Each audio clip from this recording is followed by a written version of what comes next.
জাফর ইকবাল একটা স্কেল বাইর করেছিল, মুক্তিযুদ্ধ স্কেল। এই দিয়া উনি রাজনীতির সত্য মিথ্যা বিচার করতেন আর কি। ইদানিক নতুন একটা স্কেল বাইরেছে, এই স্কেল দিয়া আমরা বাংলাদেশে কারা কারা ইন্ডিয়ান লেসপেন্সারি করতেছে সেটা বাইর করে ফেলতে পারবো। সেই স্কেলটা কি সবাই ভাবছে, আচ্ছা কয় না কেন দাদা, এত সহজ একটা স্কেল পাবো, মেড ইজি হয়ে যাবে সব কিছু, ভালোই তো, কমু খারান। আপনি কয়েকদিন থেকে শুনতেছেন না, যখনই আমি কই বিএনপি ইন্ডিয়ার কোলে গিয়ে উঠছে, তখন বিএনপি ওয়ালারা এসে কয় জিন্দেগি বিএনপি ইন্ডিয়ার কোলে উঠতেই পারে না। ইন্ডিয়া কারে কয় আমরা তো চিনি না। এইসব অপপ্রচার করিস তুই শালা রয়্যাল এজেন্ট। তারপরে বিএনপির লোকটা মূর্খ হইলে কবে মালওয়ানের বাচ্চা, আর ডাবল ড্রপ আউট কচু খেতে হইলে কবে কাফের। কিন্তু আজকে এমন কিছু প্রমাণ দিব একেবারে সেলসেলাইয়া বুঝে যাবেন বিএনপি কার কোলে উঠিছে। শুধু তাই না, বিএনপি একেবারে খাপে খাপ মমতাজের বাপের মতো ক্ষমতায় যাওয়া আর ক্ষমতায় থাকার জন্য আওয়ামী লীগের টেমপ্লেট ইউজ করেছে। আমি গত এপিসোডে কইছিলাম ইন্ডিয়া বিএনপি বুঝাচ্ছে ইসলামপন্থীরা বাংলাদেশে শক্তিশালী হচ্ছে, দেশের মানুষ ব্যাপকভাবে ইসলামের দিকে ঝুঁকিচ্ছে, তোমরা একা সামলাইতে পারবে না, এটা খাইছে বিএনপি। এখন বিএনপি ওয়ালারা কবে ইন্ডিয়া যে বিএনপি করছে আপনি জানলেন কেমনে? আপনি কি উঠে হাজিরা ছিলেন? না ছিলাম না, কিন্তু বুঝেছি, একেবারে বুঝেছি, এটাই শিখে দিই আপনাকে চাইনিজ বুদ্ধি। আপনি যদি কারো ফেটা দেন না, তাহলে দেখবেন ওই বাইরে জায়গায় জায়গায় হাঁটিচ্ছে। তার মানে আপনি যদি কারো জায়গায় হাঁটতে দেখেন তাহলে বুঝবেন ওই কাছে, বুঝছাও। এইবার আসেন দেখি ইন্ডিয়ার খাস লোকেরা বাংলাদেশে কি করছে। বিএনপির সাথে বামেরা ঐক্য হয়েছে, বিএনপির সাথে বামেরা থাকবে, রাজপথে নাকি আন্দোলনও করবি, মাশাআল্লাহ।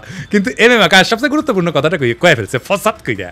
সে কইছে যে বিএনপি এবং বামসোর প্রতিক্রিয়াশীল শক্তিকে সুযোগ দিতে নারাজ। তো ওই প্রতিক্রিয়াশীল শক্তিকে বাংলাদেশের সাধারণ মুসলমান দেখেন কি করছে, মনে হচ্ছে বিএনপি ও বামজোট উভয় বর্তমান দক্ষিণপন্থী প্রতিক্রিয়াশীল ধর্মীয় শক্তিগুলোকে আরও সংগঠিত হওয়ার সুযোগ দিতে নারাজ। এবার বুঝেছেন তো, সব ইন্ডিয়ান লেসপেন্সার এক হয়েছে। বামেরা কেন এতদিন পরে ঐক্য করে? এই যে নৌকা লাঙ্গল ধানের শীষ সব সাপেরই একই বিষ, এটা কার স্লোগান? CVV slogan. এখন বিএনপির সাথে ঐক্য করার জন্য দেওয়ানা হয়ে গেছে সিবিবি বামেরা। দেখি যাও কোন হারবাল খাইছে, কলিকাতা হারবাল খাইছে। তারা কইতো বিএনপি নিজেই মুক্ত বাজারপন্থী, বিএনপি আওয়ামী লীগের মধ্যে শ্রেণীগত কোনো পার্থক্য নাই, তারা মুক্ত বাজারে বিশ্বাস করে। করে তারা বলতো আওয়ামী লীগ বিএনপির বাইরে, জোট মহাজোটের বাইরে একটা বিকল্প শক্তি চাই। এখন কেন ঐক্য চায় বিএনপির সাথে? তারা হরতাল দেখছিল, মানে সিপিবি, সেটা বিএনপি হ্যাংলার মতো সাপোর্ট দিয়েছিল, প্রায় দেয়। সাপোর্ট দিলে তো ভালোই, আমাকে একজন যদি সাপোর্ট দেয় তাহলে তো ভালোই। কিন্তু সিপিবি কয় আমরা কি বিএনপির সাপোর্ট চাইছি? চাই নাই তো। রামপালে কয়লা ভিত্তিক বিদ্যুৎ কেন্দ্র নিয়ে একটা আন্দোলন করেছিল বামেরা, আমি তখন সিবিবিত। তো সেই রামপাল পর্যন্ত লং মার্চে গেছি, সেই লং মার্চে বিএনপি নেতাকর্মীরাও ছিল, চান্দাও দিছে, আমি নিজে চান্দা তুলিছি বিএনপির অনেক লোকের কাছ থেকে। তো আওয়ামী লীগ থেকে কইছে বামেরা বিএনপির সাথে ঐক্য করিচ্ছে, তো সাথে সাথে লাভ দিয়া কয়ে উঠছে আনু মোহাম্মদ বিএনপির সাথে ঐক্যের প্রশ্নই ওঠে না। দেখে যাও এখন কেন বিএনপির সাথে ঐক্য হয়? এই এম আকাশকে সে শেখ হাসিনার আমলে লিখেছিল সমকালে, এর জন্য কলে আমি সিবিবি থেকে বহিষ্কার হই। আমার কোনো রাগ নাই, মানে আমি কইছিলাম ওরে বহিষ্কার করতে হবে, তা উল্টে আমি বহিষ্কার হয়ে যাই। সে লিখেছিল তবে ঘটনা যাই ঘটুক, প্রগতিশীল মুক্তিযুদ্ধের পক্ষের শক্তির এক্ষেত্রে যা করণীয় সেটা হচ্ছে 1971 সালের পরাজিত প্রতিক্রিয়াশীল সন্ত্রাসী শক্তিকে যদি আওয়ামী লীগ রাষ্ট্রীয় বল প্রয়োগ করে দুর্বল এবং নিঃশেষিত করতে পারে, তাতে বাগড়া না দেওয়া। বুঝেছাও এই প্রতিক্রিয়াশীল শক্তি কে, ধর্মীয় শক্তি কে, এটা বুঝেছাও? ওই তো কইছে, তাই না? এই সেই ইসলাম বিদ্বেষী আকাশ যে বাংলাদেশে মাদ্রাসা ছাত্র আর ইসলামপন্থীদের রাষ্ট্রীয় শক্তি মানে ডিবি, র্যাব, ডিজিএফআই এগুলো দিয়ে নির্মূল করতে চেয়েছিল, এদের জন্য আয়না ঘর হয়েছে। তার সাথে বিএনপি ঐক্য করে কার পিড়িতে? যে ইন্ডিয়া বলে আওয়ামী লীগে যদি না থাকে বাংলাদেশে আমাদের কোনো বন্ধুই নাই। সে ইন্ডিয়ার বন্ধু হইলো কেমনে? হ্যাঁ, ওরাই কইছে যে দলের সাথে ভারতের সম্পর্ক ঐতিহাসিক, মানে আওয়ামী লীগের সাথে। আওয়ামী লীগ নিজের ওয়েবসাইটে ট্যাঙ্গে রেখেছে, দেখিছে কইছে আমাদের সাথে আওয়ামী লীগের সম্পর্ক ঐতিহাসিক। এবার দেখেন আওয়ামী লীগ কি কয়। ভারতকে যে দিয়েছি সেটা ভারত সারা জীবন মনে রাখবে। আপনাদের এই দান কোনোদিন আমরা শোধ করতে পারবো না। আমাদের সম্পর্ক ভারতের সাথে যেটা ঐতিহাসিক, যেটা আমাদের রক্তের সাথে সম্পর্কিত, আর চায়নার সাথে আমাদের একটি অর্থনৈতিক সম্পর্ক। আগামী বছর আমরা 50 বছর পূর্তি উৎসব করব। আমাদের বিজয় ভারতের বিজয়, বুঝছেন? আমাদের উন্নয়ন ভারতের উন্নয়ন, ভারতের উন্নয়ন আমাদের উন্নয়ন। ভারত বাংলাদেশ মৈত্রী দীর্ঘজীবী হোক। আমরা ভারতের পক্ষ থেকে জয় বাংলা আমাদের ভারতের বন্ধুরা নির্বিঘ্নে বলে। আমি আমাদের আওয়ামী লীগের মন্ত্রীদেরকেও দেখেছি এদিক ওদিক তাকিয়ে থতমত খায়। কেন আমরা আমাদের এই বন্ধুদের জন্য সঙ্গে জয় বাংলা জয় হিন্দ বলতে পারবো না? আমি জানি না, আমি বললাম। এখন বিএনপি দাবি করলো যে তারা ভারতের সাথে সমমর্যাদার বন্ধুত্ব চায়, আমরা কেন বাকি থাকবো? তো গয়েশ্বর দাদা কইল বিএনপিও ভারতের সাথে বন্ধুত্ব চায়। আবার দেখেন এই যে ইন্ডিয়ান রয়ের স্টেশন কমান্ডার রাজেশ অগ্নিহোত্রীর সাথে বিএনপির স্থায়ী কমিটির সদস্য গয়েশ্বর চন্দ্র রায়ের কন্যা অর্পণা রায় এখন কি যেন লিখিচ্ছে, সাইন করিচ্ছে, দেশ বেঁচে দিচ্ছে বলে হয়, বুঝছাও? রয়ের লোকের সাথে গয়েশ্বর রায় পরিবারের কাজ কি? এবার আসেন দেখি এই বন্ধুত্ব হওয়ার পরে মির্জা ফখরুল কি কয়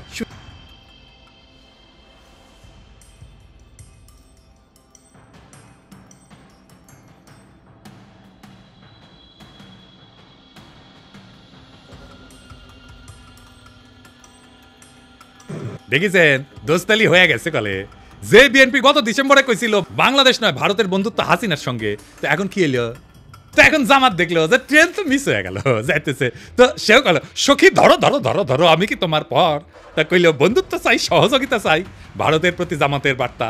ইন্ডিয়া কিছু হইলেই জামাতিরে পুন্দায়, তাও হ্যাংলার মতো ইন্ডিয়ার প্রেম ছাড়া ওদের চলে না। হ্যাঁ, ওই জায়গায় গান আছে না, হয়তো কিছুই নাই পাবো তবুও তোমায় আমি দূর হতে ভালোবেসে যাবো, ওই দূর হতে ভালোবেসে যাবে জামাত ইন্ডিয়াকে, বুঝছাও কিছু পাবে না। তারপরে এসে এখন প্রফেসর ইউনুসকে মোদি কইতেছে বাংলাদেশে কোনো নির্দিষ্ট দলকে সমর্থন করে না ভারত। হ্যাঁ, এই যে ভারতের ফেও ধরা, বন্ধুত্বের ফেও ধরা, দেওয়ানা হয়ে যাওয়া ইন্ডিয়ার বন্ধুত্বের জন্য, এটা কেন? ইন্ডিয়া বাংলাদেশে এমন একটা ধারণা তৈরি করেছে যে ইন্ডিয়া ছাড়া বাংলাদেশে কেউ রাজনীতি করবে। ইন্ডিয়ার সাথে গুড টার্মসে না থাকলে বাংলাদেশে ক্ষমতা আসা যাবে না, ইন্ডিয়া আর্মি ঢুকে দেবে বাংলাদেশে, ইন্ডিয়ার নামে কাপড় নষ্ট করে ফেলবে। এরা মনে হয় যে বজরং দলের এই পান্ডার কথায় ডরে কাঁপে, বুঝতে চাও? শুনেন, বাংলাদেশ এবং পাকিস্তানকে সারা পৃথিবীর মানচিত্র থেকে আমরা মুছিয়ে দেব। বজরং দল হুঁশিয়ার করছে বাংলাদেশ পাকিস্তানকে, এবং আবারও বলছি ভারতবর্ষ থেকে যারা পাকিস্তানের প্রেমী, যারা পাকিস্তানের গুণগান গাইছে, যারা গাইছে বাংলাদেশের গুণগান, তাদেরকে বলে রাখছি বজরং দল থেকে হুঁশিয়ার দিয়ে দিচ্ছি, আগামী দিনে তোমরা কিন্তু এই ভারতবর্ষকে ছাড়ো, এই ভারত মাতাকে তোমরা ছাড়ো, হাতে অস্ত্র তুলে রাখুন, পাকিস্তানকে কড়া ভাষায় জবাব দিতে হবে। অথবা ওই গদি মিডিয়ারে রংপুর হারসি টাঙ্গাং কেটে নেওয়ার গল্প শুনে ডরায়। बांग्लादेश का ये वाला जो राज्य है इसका नाम है रंगपुर। ये रंगपुर जो है, अगर ये कब्जा हो गया रंगपुर जगह, तो काम खत्म हो गया। अगर हम इसको कब्जा कर ले तो ये पूरा बराबर हो जाएगा, हमारा जो पतला गर्दन था चौड़ा हो जाएगा। अब मोहम्मद यूनुस ये सब चीज़ों को समझो, वरना अगर ये कब्जा कर लिया तो कहानी खत्म हो जाएगा। চট্টগ্রাম যদি ভারতে চলে আসে তাহলে কিন্তু বাংলাদেশের জন্য শুধু নয়, গোটা পৃথিবীর যারা বে অফ বেঙ্গল বা বঙ্গোপসাগরকে দখল করার চেষ্টা করছেন তাদের জন্য ভয়ঙ্কর চিন্তার কারণ হবে। মালদ্বীপে কি এটা মুইজু ক্ষমতা এসেছিল? নেপালে কি খড়গা প্রসাদ শর্মা ওলি ও কি ইন্ডিয়ার এটা ক্ষমতা এসেছিল? শ্রীলঙ্কা কি অনুরা কুমার দেশনায়কা ইন্ডিয়া তেলায় তেলায় ক্ষমতা এসেছে? এই ছোট ছোট দেশগুলা ভারত বিরোধিতা নির্বাচনী ম্যানিফেস্টোতে দিয়ে যদি ক্ষমতা আসতে পারে, তাহলে বাংলাদেশের রাজনৈতিক দলগুলো ডরায় কেন? প্রত্যেকটা রাজনৈতিক দল ইন্ডিয়া জন্য উন্মুখ হয়ে থাকে কেন? তাইলে যারা মনে করে ইন্ডিয়ার থাকলে বাংলাদেশের রাষ্ট্র ক্ষমতা আসা যাবে না, রাজনীতি করেন না, বাংলাদেশে ভোটে দাঁড়ায়েন না। বাংলাদেশে ভারতীয় আধিপত্যবাদের অবসান, যার ভোটের প্রতিশ্রুতির 1 নাম্বার প্রতিশ্রুতি না হবে, তাদের ভোটের ক্যাম্পেইন শুনবেন না, ওই ক্যান্ডিডেটের এলাকা ঢুকতে দিবেন না। এই ইন্ডিয়া সিপিবিরে ঢুকাইছে বিএনপির কান্দে চেপে ইন্ডিয়ান এজেন্ডাগুলো বাস্তবায়ন করতে। যেই সিপিবি অভিন্ন গোয়েন্দা রিপোর্টের উপরে ভিত্তি কইরা সিপিবির দলীয় পত্রিকা একতায় বর্ষা বিপ্লবের সময় প্রচার করেছিল ফ্যাসিবাদ অনুরাগী নানা ধরনের তথ্য বিশ্লেষণ, বিবরণ, ব্যাখ্যা এবং বিবৃতি। যখন গণ অভ্যুত্থান বিপ্লব চলেছিল তখন পুরা জুলাই মাস এবং আগস্টের 5 তারিখ পর্যন্ত একতা সংগোপনে নীরবে তাদের গণবিরোধ এবং নিন্দনীয় কার্যক্রম চালায় গেছে। আর এখন এই প্রগতিশীল হওয়ার ইন্ডিয়ান লাইনে বিএনপি নামিছে। এম আকাশে বক্তব্যটা কবে দিছে জানেন? 28 জানুয়ারি 2025। আর সেইটা পইরা মুগ্ধ হইয়া অসল মালদের নিয়ে স্বপ্নে বিভোর বিএনপির জীর্ণ বৃদ্ধ নেতারা প্রগতিশীল হওয়ার একটা লাইন পেয়ে গেছে, ঝাঁপায় পড়েছে তাদের দিকে। পতিত ফ্যাসিস্ট হাসিনার শাসনামলে যখন খুনিদের জুলুম নির্যাতনের বিরুদ্ধে লড়াই করাটা ছিল প্রধান কর্তব্য, তখন নিপীড়নকারীদের দোসর এম আকাশের ভূমিকা ছিল ঘৃণ্য দালালি। 2018 সালের পর থেকে বামপন্থীদের মধ্যে থেকে যখনই কোনো আন্দোলন নিয়ে কেউ আগাইতে চেয়েছে তাদের বিরুদ্ধে নামছে, নিন্দা এবং কুৎসা ঘটাইছে এই আকাশ, দিবালক সিংহ এবং চট্টগ্রাম পোর্ট লুণ্ঠনকারী মাহবুব জামান। সিপিবির মধ্যে ফ্যাসিস্ট বিরোধীদের এটা ট্যাগ দিত A to Z ঐক্যপন্থী হিসাবে। খুনি হাসিনা সরকার ফেলার জন্য এরা বিএনপি জামাতের সাথে ঐক্য করতে চায়, এই অভিযোগ তুলা সিপিবিতে তাদের রাজনৈতিক প্রতিপক্ষকে কোণঠাসা করা হইতো। আর এখন এই এম আকাশ চাইছে বামপন্থীদের মধ্যে সবচেয়ে প্রো বিএনপি তাত্ত্বিক হিসাবে। এখন কাদের সাথে কৌশলগত জোর করতে হবে, এদের সেই সিগন্যাল দিচ্ছে ইন্ডিয়ারা, সাথে নেমে পড়ছে এজেন্টগুলা। লেখক মুস্তাক আহমেদ নির্যাতিত হয়ে কারাগারে মৃত্যুবরণ করলে এর প্রতিবাদে ঢাকার রাস্তায় আন্দোলনের নামে ছাত্র ইউনিয়ন, তখন গ্রেপ্তার হওয়া 6 ছাত্র নেতাকে বিপদগামী বলে ঘোষণা দেয় সিপিবি এম আকাশ। সংগ্রামরতদের ধরে শারীরিক নির্যাতন করে জেলে পড়তে পুলিশকে উৎসাহ দিয়েছিল এই দলটির আওয়ামী লীগপন্থী নেতারা। কতটা নিষ্ঠুর নির্মম বাটপার হইলে নিজ দলের নেতাকর্মীদের বিরুদ্ধে রাষ্ট্রশক্তিদেরকে লেলাই দিতে পারে।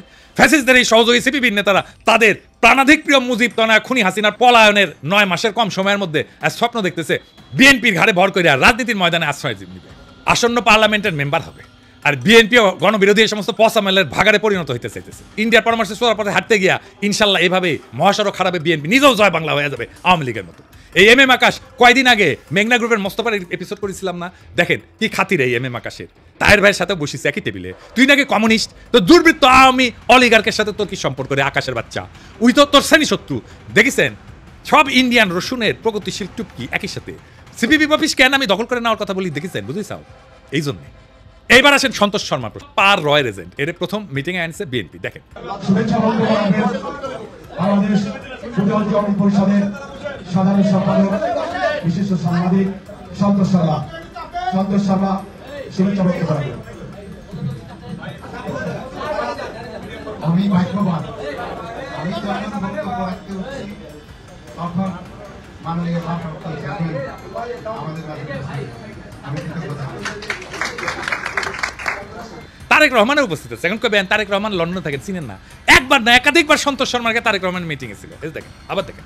মাননীয় ভারপ্রাপ্ত চেয়ারম্যান, আমি গত দিনের ন্যায় আজকেও ভাগ্যবান যে আমার বক্তৃতার সময় আপনাকে পেয়েছি, সেজন্য কৃতজ্ঞতা জানাচ্ছি। মাননীয় ভারপ্রাপ্ত চেয়ারম্যান, আপনাকে বাংলাদেশের সনাতনী সম্প্রদায় এবং বাংলাদেশ পূজক পরিষদের লক্ষ লক্ষ নেতাকর্মীর পক্ষ থেকে বিজয়ার শুভেচ্ছা জানাতে চাই।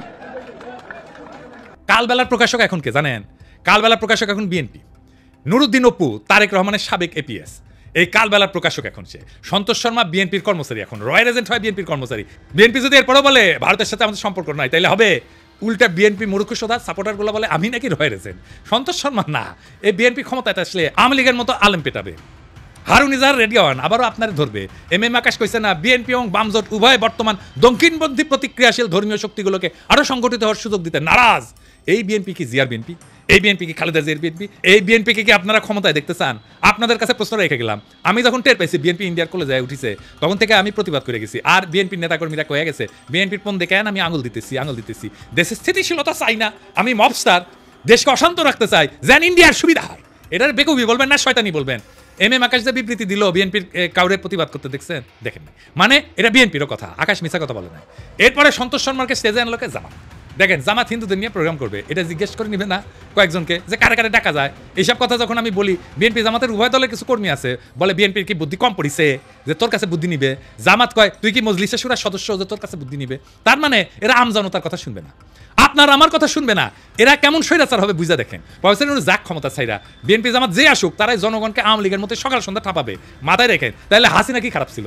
হাসিনা যা ভালো মনে করতো তাই করতো, আর বলতো আমার অপরাধটা কি? দেশবাসীর কাছে আমি বিচার চাই, কি অপরাধটা কি করেছি। এই জন্যই বলি কিছুই বদলাবে না, যা ছিল আগের মতো তাই থাকবে। আর একটা বিএনপি শাসন পাবো, ঠিক আওয়ামী লীগের মতো শাসন হবে। এইরকম গুমখুন শুরু হবে, একইভাবে সিপিং গ্যাংয়ের মতো ঝাঁপায় পড়ে তারা। এখনই আমাদের প্রোফাইলে ক্ষমতা আসতে কি করবে সেটা দেখেন। জনগণ দেশ ওদের মাথায় নাই, ওদের মাথায় আছে ক্ষমতা। কেমনে ক্ষমতায় যাবে? আওয়ামী লীগের মতো। আওয়ামী লীগ একই সাথে প্রগতিশীল হবে, একই সাথে এমন কর্মী রাখবে যারা আমাকে রয়্যাল এজেন্ট বলবে অথবা মালাউন বলবে, কারণ আমি তাদের রাজনৈতিক বিরোধিতা করি। আমি কয়ে দিলাম বিএনপি ক্ষমতায় আসলে না, তারা আওয়ামী লীগের সাথে ডাবল দুঃশাসন দেবে, লিখে রাখেন, মিলাই নিয়েন। প্রফেসর ইউনূস যেটি পাবেন ধৈর্য করবেন, স্যার আমাদের এই আজ দহার কাছে ফেলাই যায় না। আপনি যতদিন আছেন ততদিন আমরা মানুষের মর্যাদা পাবো, সারা জীবনের সঞ্চয় হয়ে থাকবে সেটা। যতদিন পারেন থাকেন স্যার। আর কেউ যদি দ্রুত নির্বাচনের দাবি নিয়ে আসে না, আগে বিএনপির কর্মীদের কই যাবেন না আপনারা আন্দোলনে, পারলে জনতার সাথে নিয়ে দিবেন দাবরানি। আমি কলে এটা ফর্মুলা দিছিলাম ট্রানজিশনাল সরকার, সেটা শুনবে না তারা। বিএনপির নেতাদের দেখাইলে কইবেন পিনাকি দাদা যে ফর্মুলা দিছিল, প্রধান উপদেষ্টা প্রফেসর ইউনূস, উপপ্রধান উপদেষ্টা তারেক রহমান, আর রাজনৈতিক দল নিয়ে উপদেষ্টা পরিষদ পুনর্গঠন, এটা কেন মানতেছেন না? আমার খালি ডর প্রফেসর ইউনূস বিরক্ত হয়ে চলে যায় কিনা ক্ষমতা স্যার। এটা শুনেন কি করছে প্রফেসর ইউনূসের ক্ষমতা সম্পর্কে। এই 8-9 মাসে মানুষের ভালো খায়, মানুষের ভালো চলে, মানুষের পকেটে টাকাও থাকে, কোনো চুরি হয় না, ডাকাতি হয় না। আঙ্গ হারে দরকার, আঙ্গ খালা দেওয়া দরকার নাই, টাকা কিনাও দরকার নাই। হ্যাঁ যত গালানে থাকবো তত মানুষের ভালো থাকবো। শুনেছেন তো? এখন ডিসেম্বরে নির্বাচন হবে, বিএনপি এমপি নমিনেশন বেচবে, মেলা বাণিজ্য হবে, তারপর টাকা টুকা সরাই ইলেকশন করবে, সরকার গঠন করবে, বিরোধী দল হবে আওয়ামী লীগ, আর ছাগলের 3 নম্বর বাচ্চা হবে জামাত। তারপরে হারুন ইজাহারদেরকে আবার ধরা হবে, সন্তোষ শর্মা ইন্টারোগেশনে হাজির থাকবে। আজ এইভাবে বাংলাদেশের আকাশে জমিছে বিশ্বাসঘাতকতার ঘন মেঘ। এক সময় যে রাজনীতিবিদরা মুক্তির গান গাইছিল, আজ তারাই ভারতের দাসত্বের ঘুঁটি হয়ে নোংরা ষড়যন্ত্রের খেলা খেলিচ্ছে। বিএনপি, জামাত আর সিপিবি একে একে সবাই বর্ষা বিপ্লবের চেতনাকে পায়ে দলিত কইরা দিল্লির দরবারে মাথা নত করেছে। ক্ষমতার লোভ আর বিদেশি প্রভুদের সন্তুষ্ট করার লজ্জাজনক প্রতিযোগিতায় তারা হারাইছে নিজেদের আত্মা, বিকায় দিছে দেশের স্বপ্ন। কিন্তু বাংলাদেশ মাথা নত করার জন্য জন্মায়নি।